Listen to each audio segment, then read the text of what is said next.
Olá, pessoal! Vamos falar hoje sobre a transmissão da nossa Torá. Primeiro ponto importante da gente falar, quando a gente está falando agora do judaísmo, da transmissão da Torá, é se a gente está falando aqui de uma fé cega ou não. E realmente as perguntas são muito fortes. Quem disse que realmente aconteceu a história de Adão e Eva no paraíso? Como é que eu sei que o dilúvio realmente aconteceu? Noah foi o único sobrevivente. Por que eu tenho que acreditar no que ele, a família dele, disse? Se foram só eles que sobreviveram, será que eles não estão mentindo? Quem disse que existiam nossos patriarcas, Abraham, Yitzhak e Yaakov?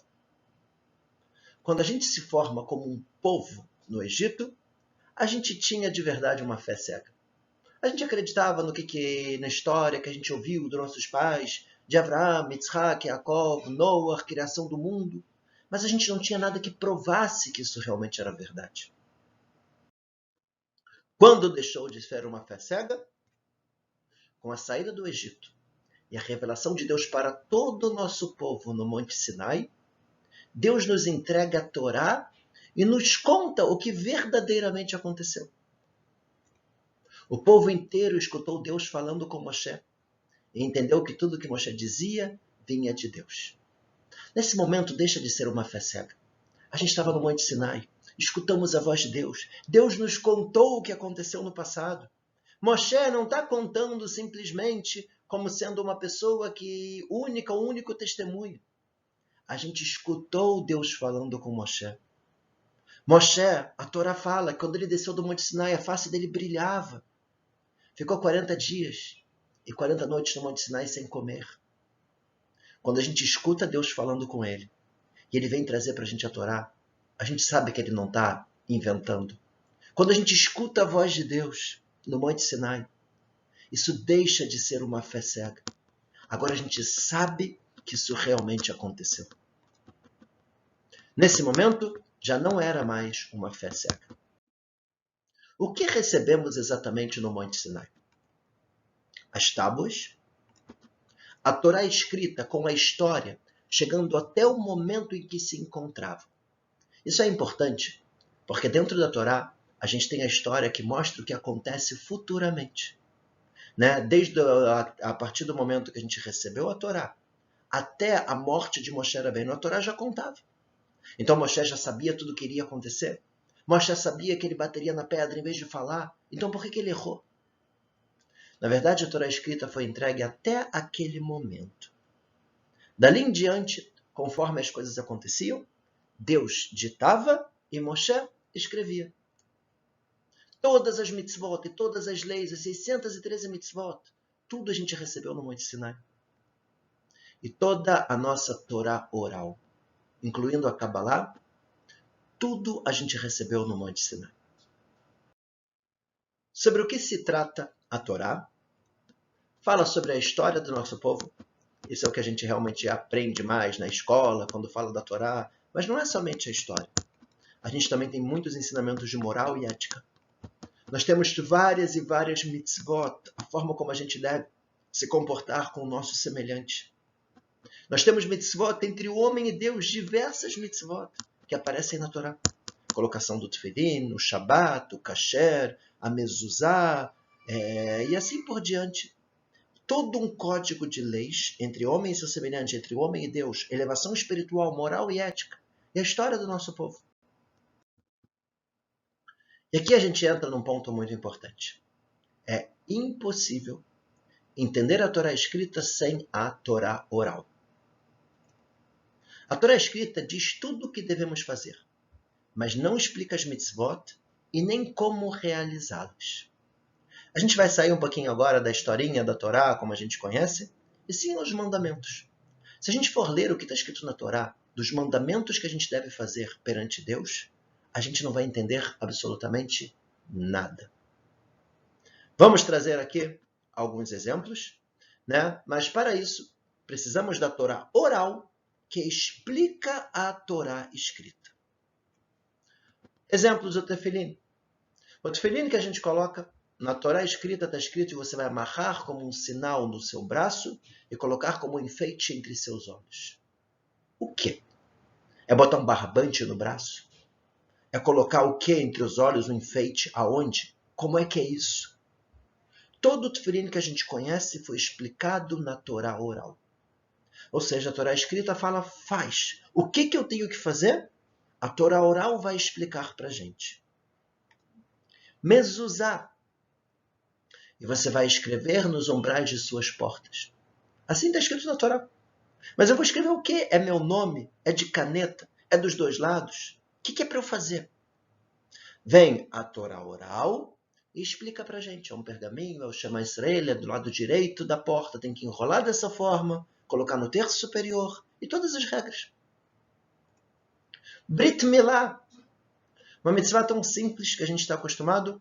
Vem a Torá escrita e fala, e você vai cortar a carne da orlá de uma criança de 8 dias. E aí você começa a pensar, o que é essa carne da orlá? O que eu devo cortar? Se eu procurar em toda a Torá escrita, vai aparecer 3 lugares que são ligados com orlá. Os lábios, o coração e a orelha. Eu vou pegar um neném de 8 dias. O que eu tenho que fazer? Cortar o coração, arrancar a orelha, tirar os lábios? Vem a Torá oral e explica o que é essa mitzvah. E aonde que a gente deve fazer o Brit Milá, a circuncisão. O Shabat.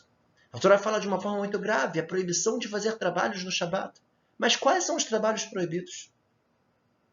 Vem a Torá oral e enumera para a gente, mostra os 39 trabalhos que são proibidos de fazer no Shabat. Ou seja, em relação aos mandamentos, a Torá escrita fala faz. A Torá oral explica o que a gente deve fazer. E entender a Torá escrita sem a Torá oral seria basicamente impossível. E por que não tudo escrito? Deus poderia dar toda a Torá já escrita para a gente. A Torá não deve ser simplesmente um livro guardado no armário. Deve estar sempre em nossas cabeças e em nossos corações. Tudo que está escrito a gente não precisa memorizar, a gente não precisa saber. Quando eu quiser, eu abro o livro e vejo. Isso é igual um celular. Hoje em dia, que a gente anota todos os nomes e todos os telefones das pessoas, a gente já não precisa saber o telefone das pessoas. Está escrito. Se a gente não pudesse anotar, a gente memorizaria. Toda a informação que escrevemos, tendemos a não memorizar, pelo fato dela estar escrita e disponível para ser consultado quando quisermos. Desta forma, a proibição de escrever uma parte da Torá nos proporciona uma maior memorização e mais estudo. A gente vai estar o tempo todo falando da Torá, o tempo todo estudando e memorizando, e eu não posso escrever, e transmitindo de aluno, de rabino para aluno, pai para filho, e assim por diante, uma Torá viva nos nossos corações. Mas isso teria um risco. Qual é o risco da Torá oral? Recebemos a Torá no ano 2448. E somente no ano 3948 a Torá foi escrita. Desta forma, durante 1500 anos, a Torá foi transmitida de forma oral. Numa transmissão oral, pode ocorrer alguma distorção das informações, o famoso telefone sem fio. Como resolver esse problema? E agora? Por um lado, é muito importante que a Torá seja transmitida de forma oral. Dessa forma, a gente vai viver a Torá, transmitir, memorizar. Ela vai estar muito mais forte dentro da gente. Por outro lado, tem um risco de se deturpar. E é uma quantidade de informações muito grande. Como a gente pode garantir que a Torá que a gente recebeu no Monte Sinai é a mesma que foi escrita 1500 anos depois, quando a Torá oral finalmente foi escrita? Para isso, a gente tem os 70 sábios. Deus ordena a Moshe que junte do povo 70 sábios para serem os responsáveis pela transmissão da Torá e por julgar o povo. Futuramente, eles receberam o nome de Sanedrim. Inicialmente era Shivim Zkenim, os 70 anciões, e depois passa a ser o Sanedrim. Além desses 71 sábios, 70 mais Moshe, formando 71, havia mais 3 fileiras de alunos assistindo o estudo dos membros do Sanedrim. Quando um dos membros ficava impossibilitado de continuar, o mais sábio dos alunos o substituía. Esses alunos não eram simplesmente jovens, eram pessoas extremamente inteligentes e sábias, estudiosas do povo. Ficavam o tempo todo aprendendo e estudando. Se uma das pessoas do Sanedrim, por algum motivo, não estava mais podendo exercer esse cargo, ou morria, o mais sábio dos alunos da primeira fileira entrava no Sanedrim. O mais sábio da segunda passava para a primeira, da terceira passava para a segunda, e do povo passava para a terceira fileira. E dessa forma tinha uma continuidade. Se qualquer pessoa que quisesse modificar qualquer coisa da Torá, entrando no Sanedrim, que é óbvio que não aconteceria, a gente está falando de pessoas muito sábias, que estão estudando por muito tempo, mas ela bateria de frente com 70 sábios que não aceitariam tal mudança. Dessa forma, em qualquer caso de dúvida ou mal entendido sobre a transmissão da Torá oral dentro do povo, eles tinham até onde recorrer para esclarecer a questão. Ou seja, qualquer dúvida no povo, uma pessoa aprendeu de outro jeito, outra pessoa aprendeu de outro jeito, qual que é a verdade e tal, vamos até os 70 sábios e lá eles vão dizer qual é a verdade. O trabalho deles era se unir, estudar e ensinar a Torá. E os profetas? Aqui a gente tem um ponto muito importante da gente entender. A partir do recebimento da Torá, nenhum profeta podia acrescentar ou modificar nada na Torá. Se um profeta dizer, eu recebi uma profecia de Deus e é para fazer aquilo diferente da Torá, falso profeta. Isto garante a integridade da Torá. Por quê? Senão qualquer pessoa poderia dizer que é um profeta e vou mudar a Torá. Deus nunca mudaria a Torá, que ele disse na Torá que seria eterna. E que ele entregou na frente do povo inteiro, onde todos escutaram a voz de Deus. Deus não vai mudar essa Torá através de uma pessoa. E menos ainda porque ele estaria se contradizendo, uma vez que ele disse que a Torá é eterna. A Torá escreve isso claramente em diversos lugares. Em Sefer Dvarim está escrito, não está nos céus. Não adianta vir um profeta ou alguém dizer que tem que modificar alguma coisa da Torá. Sefer Dvarim também, não acrescente, não retire nada da Torá. Então, qual que era o papel dos profetas? Advertir o povo sobre suas atitudes e as consequências. Trazê-los de volta para as mitzvot da Torá. E o livro dos Neviim não acrescenta nenhuma mitzvah. Ou seja, de todo o Tanakh. A Torá, os 5 livros de Moshe, onde traz as mitzvot, o que Deus quer da gente. Os profetas, eles não vão acrescentar ou modificar nada na Torá. Então, simplesmente, eles vêm despertar o coração do povo, falar o que vai acontecer futuramente se a gente não melhorar, direcionar as pessoas para o caminho correto, trazer lições de vida muito fortes para a gente, mas nunca modificar a Torá. Quando escreveram, então, a Torá oral, os romanos colocaram diversos decretos proibindo o estudo e o ensino da Torá. Nossos sábios continuaram estudando e ensinando, mas não dava para fazer isso em público, e o Sanedrim precisou se desfazer. Infelizmente, era pena de morte para quem ensinasse a Torá. Manter 71 sábios e mais 3 fileiras de aluno, um centro de estudos tão forte, seria basicamente suicídio. Sem o Sanedrim, a nossa Torá está em risco. Agora, se for uma transmissão individual, vai acabar virando telefone sem fio. Vamos acabar perdendo a Torá. Neste momento havia o risco da nossa Torá virar um telefone sem fio e se perder. Rabi Yehuda Hanassi, ele era um dos líderes, o líder do Tribunal dos Rabinos. Ele entende que se a Torá oral não fosse escrita, poderíamos perdê-la. No ano 3948, ele escreve a Mishnah. Mishnah é a primeira parte da Torá oral que foi escrita. A Mishnah. A Mishnah ela se divide basicamente em 6 partes. Primeira parte, Zraim, é a parte que fala sobre plantação. Cada uma dessas partes tem diversos tratados. Sobre a parte de plantação, a gente vai falar tudo sobre o alimento, sobre doações para os pobres, sobre as brachot, as rezas que a gente faz antes de comer ou depois de comer, a reza que a gente reza para Deus pedindo para Ele, para que a gente possa ter o nosso sustento. E assim começa a abranger um monte de assuntos bastante interessantes que acompanham o nosso dia a dia. né? Apesar da gente não ter hoje em dia tanto uma vida agrícola, mas em relação à doação para os pobres, em relação às brachot e às rezas, o agradecimento a Deus, etc., a gente tem e muito, e isso é tratado nessa primeira parte da Mishnah. Segunda parte da Mishnah, Moed, a gente fala sobre as épocas do ano. E vai ter um tratado sobre cada época. Tem de Shabbat, Rosh Hashanah, Yom Kippur, Pesach, Sukkot e assim por diante, de forma que a gente vai saber exatamente como a gente deve agir e se comportar em todas as épocas do ano. Nashim são todas as leis que tem entre as mulheres e os homens, seja casamento, seja divórcio e assim por diante. Nezikim, prejuízos. Qualquer prejuízo que tem entre o homem e seu semelhante. Se alguém machucou outra pessoa, roubou o que era do outro, se destruiu um bem material daquela pessoa, encontrou alguma coisa na rua, procurar o dono, tudo isso está dentro dessa parte de prejuízos. Temos também a parte de Kodashim, parte de santidade, a parte ligada com o nosso templo, com o Beit HaMikdash, e temos a parte de Taharot, de pureza.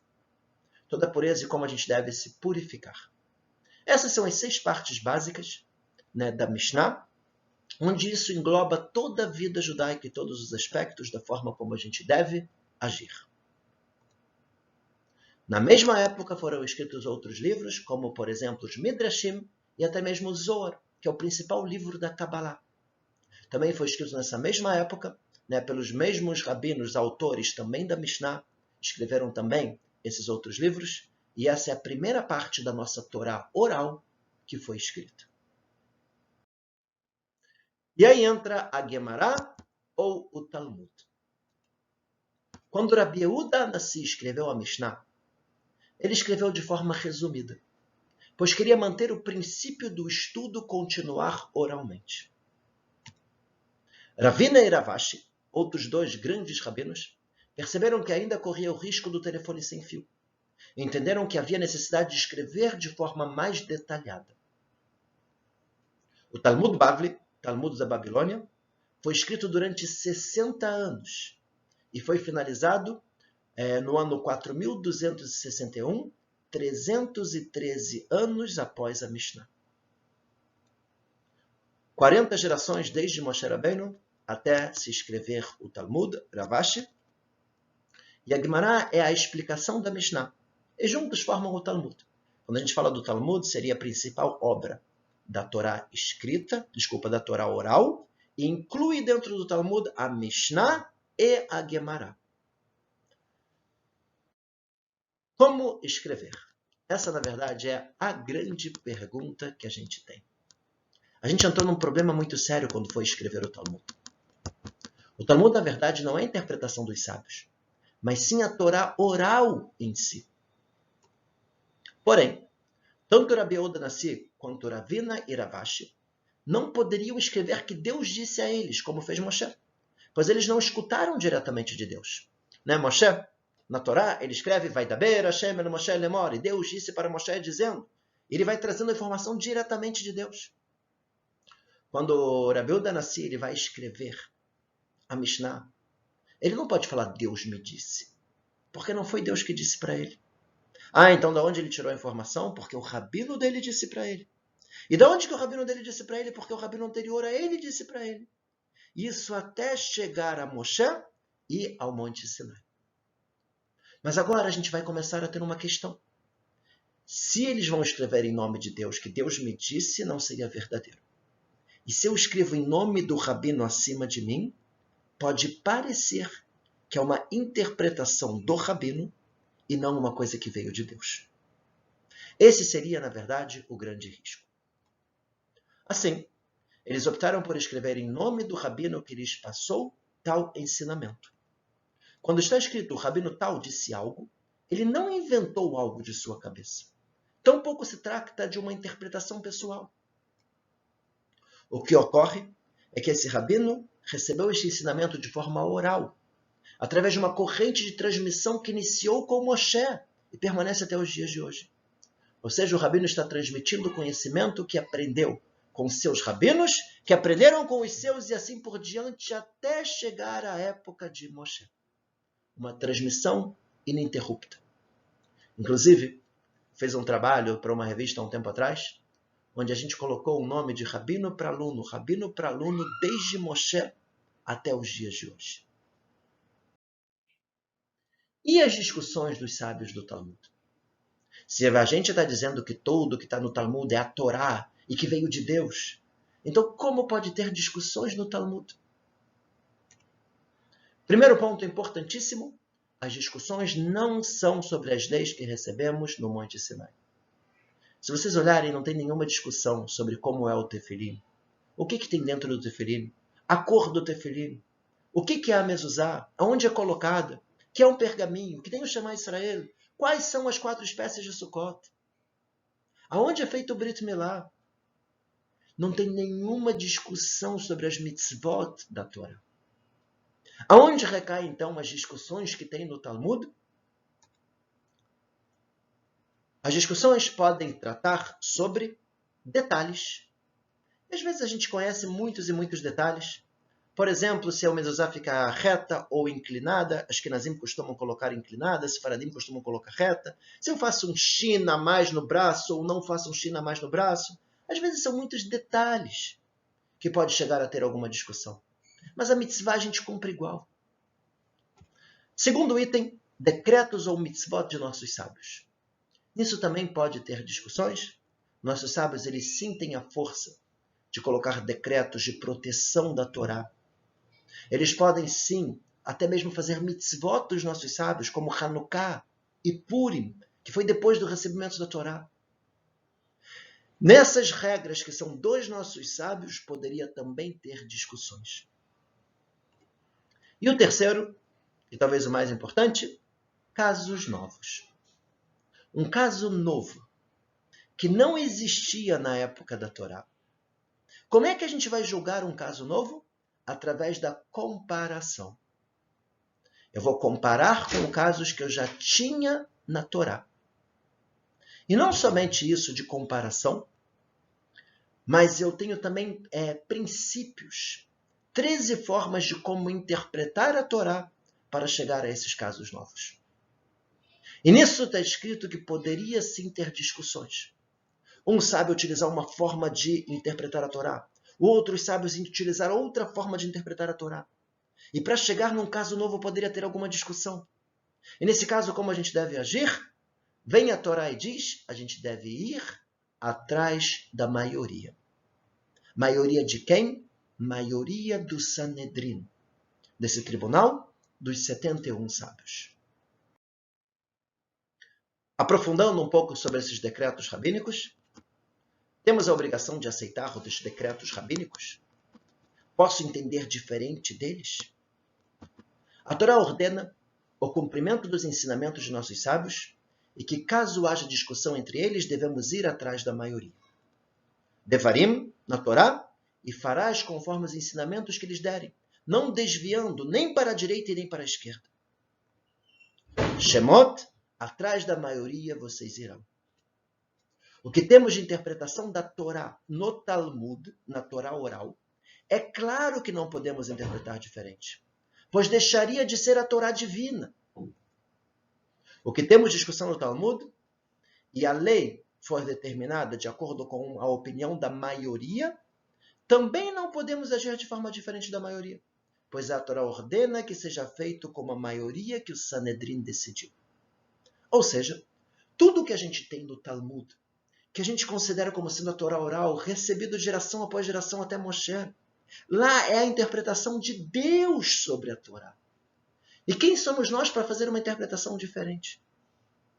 Se não está no Talmud e apareceu um caso novo, agora a gente pode tentar assim interpretar, vendo a proximidade desse caso com casos que já constam no Talmud, entendendo os princípios do Talmud para a gente poder chegar à lei de um caso novo.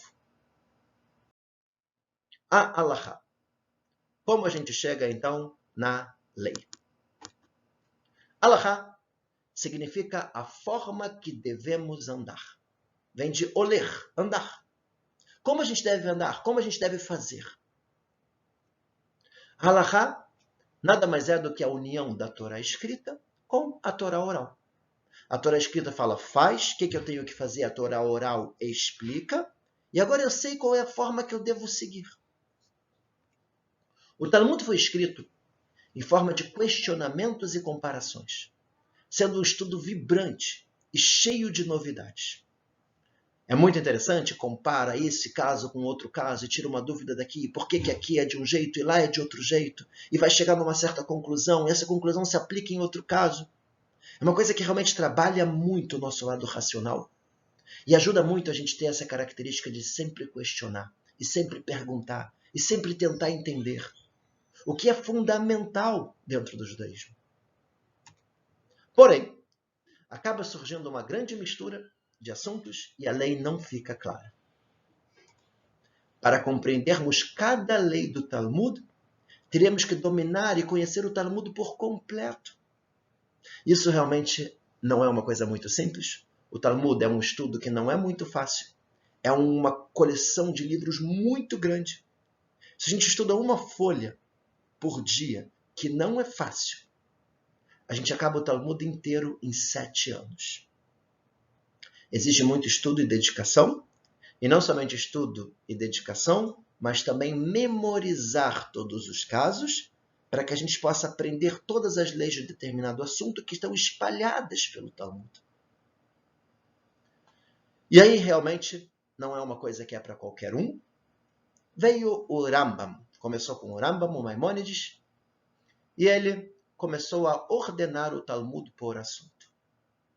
Ele fez um livro um pouco mais técnico, chamado Mishnei Torah.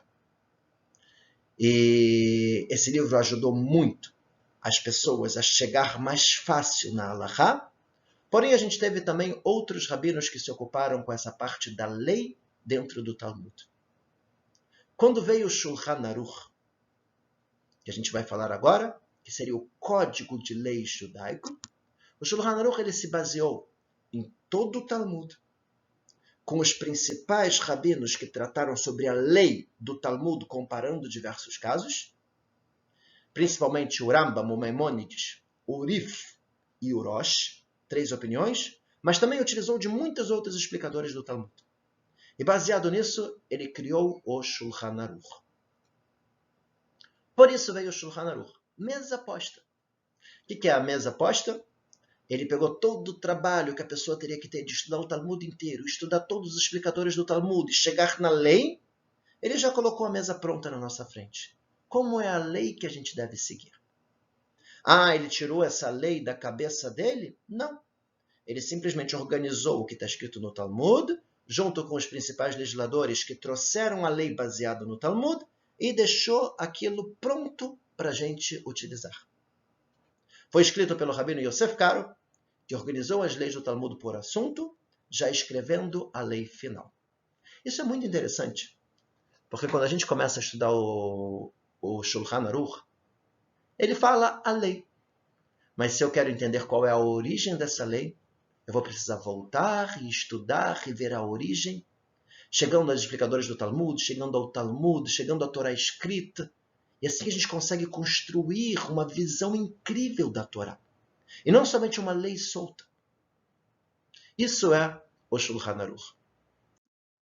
E hoje em dia, atualmente, não podemos mudar nenhuma lei da Torá, nem mesmo interpretar de forma diferente. Eu costumo falar que se a gente começa a ter uma interpretação diferente do que está no Talmud ou do que está na Torá, isso poderia causar que a Torá já não é mais divina. A Torá passou a ser humana, passou a ser uma interpretação minha ou uma interpretação de outras pessoas, e cada um pode interpretar de um jeito. No final eu estaria transformando aquilo num benjaminismo. E por isso a forma como a gente vê é que a Torá oral, ela veio de Deus. As explicações que estão no Talmud não é a interpretação dos nossos sábios. As explicações das mitzvot que estão no Talmud é a forma como Deus transmitiu isso para a gente. E foi passado geração após geração. E a gente não mexe no que já está determinado no Talmud. Quando tem situações novas, como a gente colocou, a gente vai começar sim a passar para um processo de comparação, para eu poder entender, baseado nos princípios do estudo do Talmud, como esse caso novo poderia se aplicar. O trabalho dos rabinos atuais é comparar as novidades que surgem na nossa geração, com as leis entregues por Deus no Monte Sinai. E nisso, na nossa geração, que a gente já não tem mais o Sanedrin, a gente entra num problema. Infelizmente, já não tem mais como ir atrás da maioria. A gente não tem mais aquela união do Sanedrin que une a todos. E por isso, comparando os casos, a gente poderia sim ter um rabino que pensa de uma forma e outro rabino que pensa de outra forma. Isso poderia causar uma diferença de costumes, às vezes entre Ashkenazim e Sefaradim, ou até mesmo decretos rabínicos, como por exemplo em Pessah, na Europa. Os rabinos entenderam que seria importante proibir sim o consumo de arroz e fizeram um decreto, enquanto que os rabinos de Sefaradim, que estavam no outro local do mundo, eles não fizeram esse decreto. O ideal seria que realmente todos os costumes fossem um único para todo o povo judeu. Mas infelizmente, sem o Sanedrin, com o povo espalhado pelo mundo, acaba tendo costumes diferentes. Mas o que é importante a gente entender é que esses costumes diferentes, eles nunca vão estar associados a mitzvot claras que Deus nos ordenou. Nisso, com certeza, não tem nenhum tipo de discussão. Isso foi o que a gente recebeu de Deus no Har Sinai. Casos novos poderia ter, casos novos existem discussões, e nesses casos realmente é importante, né, que cada um siga de verdade o seu rabino, né, entendendo que a gente nunca poderia ir contra os princípios da nossa Torá escrita e nem mesmo da nossa Torá oral. Através dessas comparações, podemos definir o que é permitido e o que é proibido. Vale frisar que dentro da tecnologia, eu acho que vale a gente dar um exemplo aqui rápido, mas mesmo dentro da tecnologia e coisas novas, todas as coisas novas acabam funcionando com os mesmos princípios das coisas que já existiam no momento do recebimento da Torá. Quando a gente entra, por exemplo, num carro no Shabat, a gente não vai falar não tinha um carro naquela época, ou um elevador, ou talvez a luz e a eletricidade. A gente vai buscar a origem e entender como funciona.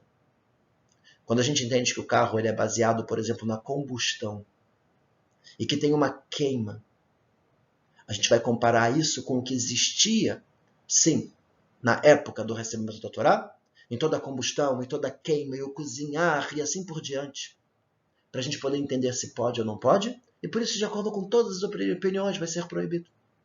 Quando a gente fala, por exemplo, na eletricidade, a gente tem diversos motivos, comparando com o que existia no recebimento da Torá, que aquilo vai ser proibido, por exemplo, no Shabat.